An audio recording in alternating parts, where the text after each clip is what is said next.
চলুন আজ আপনাদের স্পেনের মেয়রকা আইল্যান্ডের একটা স্বপ্নের মতো সুন্দর শহর ভালদেমোসার সম্পর্কে বলি।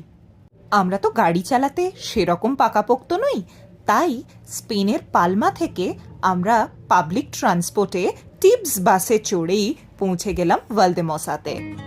ভালদেমোসা পৌঁছতেই মনে হলো যেন একটা ছবির ভেতরে ঢুকে গেছি। আমরা হাঁটছিলাম ওল্ড টাউনের বিখ্যাত সরু রাস্তা ধরে, সেই কবলস্টোনের রাস্তা। প্রত্যেকটা মোড়েই লুকিয়ে রয়েছে সৌন্দর্য। সামনে কখনো চলে আসছে পাহাড়, কখনো ফুলে ভরা বারান্দা, কখনো সুপ্রাচীন গির্জা। মনে হয় যেন কয়েকশো বছর পিছিয়ে গেছি। রাস্তার দুপাশে পুরনো পাথরের বাড়ি, অধিকাংশ জায়গাতেই সবুজ জানলা, আর দরজার পাশে টবে টবে ফুল, বিশেষ করে জেরানিয়াম, পুরো স্ট্রিটটাকে রঙিন আর জীবন্ত করে তুলেছে। কোনো গাড়ির তাড়াহুড়ো নেই, শব্দ নেই, হালকা পায়ের শব্দ, মাঝে মাঝে লোকজনের কথা, আর দূর থেকে চার্চের ঘন্টার আওয়াজ। হাঁটতে হাঁটতে আমরা এসে পৌঁছেছি সেন্ট বার্থোলোমিউয়ের চার্চের সামনে।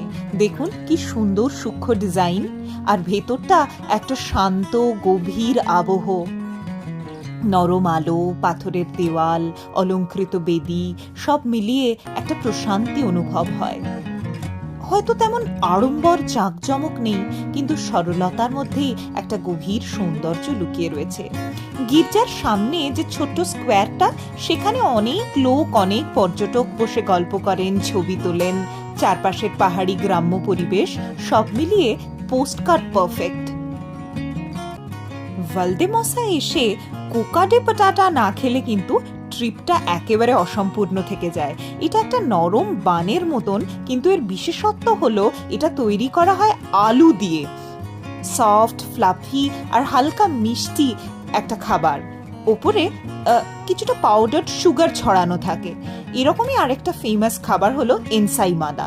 ভালদেমোসার পিকচার্স কি গলিগুলোতে মোড়ে মোড়েই রয়েছে খাবারের দোকান, ক্যাফে, ছোট ছোট সুভেনির শপ। আর রাস্তার সামনে দাঁড়ালে চোখ জুড়োনো কিছু দৃশ্য। আমরা যখন গেছিলাম এই ইস্টারের ছুটিতে, তখন বসন্ত জাগ্রত দ্বারে। এখন আমরা চলে এসেছি চার্টার হাউসের সামনে, যেখানে সঙ্গীত আর প্রেমের ইতিহাস জড়িয়ে আছে।